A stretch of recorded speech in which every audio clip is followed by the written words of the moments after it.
In the thick silence of a late summer night, the village in Bali lay resting beneath a velvet sky. The moon had not risen. No stars peered down to the mist hanging above the savannah, and the world beyond the thatched rooftops was an indistinguishable sea of shadows. The scent of dust and earth mingled with a faint aroma with smoke, lingering from the last cooking fires of the evening. Night creatures whispered through the darkness, low chirps, distant hoots, and the occasional rustle of dry grass. But it was not these usual sounds that disturbed the peace. It began with a subtle tremor, a vibration in the air that even the birds noticed. And then came the unmistakable, hair-raising laughter of hyenas. It wasn't the regular call of distant hunters. This was closer, urgent, like a gang of phantoms moving with sinister intent. Even the dogs, normally restless and bold, curled into silence near the huts. Inside one of the outermost huts, one that stood close to the tree line, a young mother named Zola shifted in her sleep, one arm wrapped around her newborn son, Mosi. His name meant firstborn in her language, and he was not only her first child but her miracle. After 3 pregnancies lost to sickness, this boy had come into the world strong and loud, his lungs full of fire, and his eyes alert even on the day of his birth. Zola had not meant to fall asleep. All mothers understand the gentle terror of new motherhood, the way you listen to every sound, every breath your child makes. But exhaustion had overtaken her. Her husband, Bekazizwe, had stepped outside for air just moments before, and in that fleeting moment of solitude, Zola's body had surrendered to sleep. She didn't hear the first rustle. She didn't see the slinking figures that moved like wind-blown smoke between the trees. But she heard the growl, deep, low, and far too close. Her eyes opened wide. The mat beside her was empty. The world tilted. Her scream tore through the walls of the hut and rang out into the night like a siren of sorrow. Before her mind could even catch up, her legs were moving.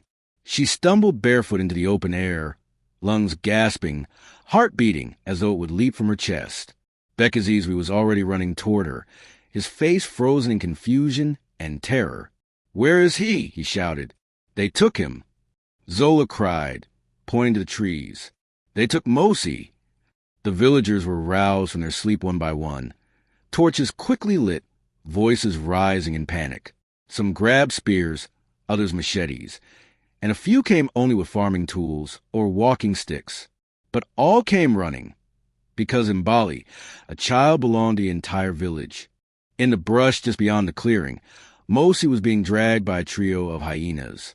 They were young, reckless scavengers who had smelled the child's scent. Soft milk, warm blood, the faint trace of a healing cord. They had slipped through the shadows with instinct guiding them, their eyes glowing faintly in the dark. The cloth wrapped around Mosi snagged on roots and brambles. They began to wail. The sound, shrill, high, and desperate, cut through the air like a blade. It startled even the predators. One of the hyenas growled, trying to quiet the noise. Another, the largest of the group, pulled forward greedily, its teeth gripping the fabric as it growled impatiently at its siblings. Behind them, Bekazizwe and the others surged forward. They followed the wailing cry, hearts racing, feet pounding across soil and stone. Flames from torches lit up the trees in brief bursts, sending wild shadows darting in every direction. "Move!" someone shouted. "There!" another pointed. But before they could reach him, the hyenas turned sharply, weaving through thick brush and disappearing into a narrow ravine where torchlight could barely reach. Zola was beside herself. She fell to her knees, clawing at the earth, sobbing so hard her voice cracked. "He's just a baby," she howled. "He cannot even hold his head." But Bekazizwe did not stop. His machete gleamed under flickers of light as he led the chase into the brush. At his side ran Musa, an elder known for his courage, and Dinio, a teen girl who raised her siblings after her parents died. No one questioned why they ran. They simply ran, because saving the child was more important than the fear crawling up their spines. Inside the ravine, the hyenas paused. The leader dropped the baby for a moment, sniffing the air. It could sense the humans drawing closer. The tension in the pack rose. They began to snarl at each other, each uncertain whether to flee or fight. Then something unexpected happened. A fourth hyena, one older, scarred and solitary, appeared on the ridge above the pack. It was not part of their group. This one was a loner, cast out long ago from its clan. Yet it had been watching from the distance, drawn to the baby's cries. No one could explain what happened next. The old hyena growled, a deep, guttural sound that made the younger one shrink back. It stepped down toward them slowly, steadily, as if claiming the child. The pack froze. Then, as the torches burst into view behind them and the shouts of the villagers echoed off the walls of the ravine, the younger hyenas turned and fled. But the old one stood its ground, eyes locked on Bekazizwe as he entered the narrow pass. Mosi lay still on the ground, swaddled in ripped cloth, his face dirty and streaked with tears. But he was breathing. He was alive. Bekazizwe charged forward, but the old hyena did not move. It let him pass. It only turned and vanished into the night as the man dropped to his knees and pulled his son into his arms. Cheers and gasps erupted behind him as the others arrived. Zola pushed her way to the front, barely able to see through her tears. She clutched Mosi to her chest and wailed, a sound not of pain but of overwhelming relief. No one dared to explain the old hyena's actions. Some believed it had once lost its own young. Others whispered it was a spirit, sent by ancestors to protect the child. Whatever the truth, it was never seen again. Back in the village, as the fires slowly dimmed and people returned to their homes, the story began to take form. Word spread quickly. By morning, every child, elder, and traveler who passed through Mbali would know that baby Mosi had been taken by wild beasts and had returned. In the days that followed, Zola refused to let her child out of sight. She would not sleep unless Bekazizwe held watch beside her. Even the wind through the trees made her flinch. Yet Mosi remained strong, his tiny body resilient, his cry fierce, his spirit unbroken. The village, too, changed. They built a fence around the outer huts, reinforced with wood and stone. Torches were kept burning longer, and they began nightly watches, not just for hyenas, but for any danger that might creep in on the breath of darkness. But more than that, something deeper had changed. A feeling, a belief had taken root, that some children are born not only to live, but to survive.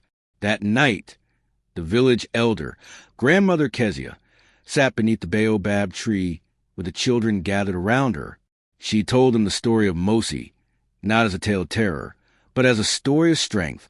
She spoke of the bond between the village and its children, of courage found in the darkest hours, of strange protectors and ancient spirits that still roam the land. Mosi, she said softly, her hand on the baby's head, will grow to be a man who carries fire in his heart. The wild tried to take him, but the ancestors whispered, "Not yet." And so he stayed. The children listened, eyes wide, mouths open. Some clutched their little brothers and sisters tighter. Some stared at the trees, wondering what spirits might be hiding just out of sight. From that day forward, Mosi was not just a baby. He became a symbol, a reminder that life is fragile, but so is fear. That love, when it rises in the hearts of many, can chase away even the fiercest night, and that even the wild, unpredictable, and dangerous world beyond the firelight may sometimes show mercy. And so, beneath a sky that once threatened to swallow the village in darkness, a quiet sunrise painted the horizon in strokes of gold and crimson. Birds began to sing again. Life resumed its rhythm. But nothing would ever be the same for those who had heard the baby's cry echo from the jaws of death. Mosi, small, delicate, and unknowing, had already faced what many never would. And in his survival, he had become more than just a child. He had become a living promise that courage is louder than fear, that love runs faster than danger, and that even when the wild closes in, hope can still find its way through. But this was only the beginning. What no one in the village knew yet was that fate had much more in store for the child who cried beneath the stars. With that said, thank you for reading, and until next time.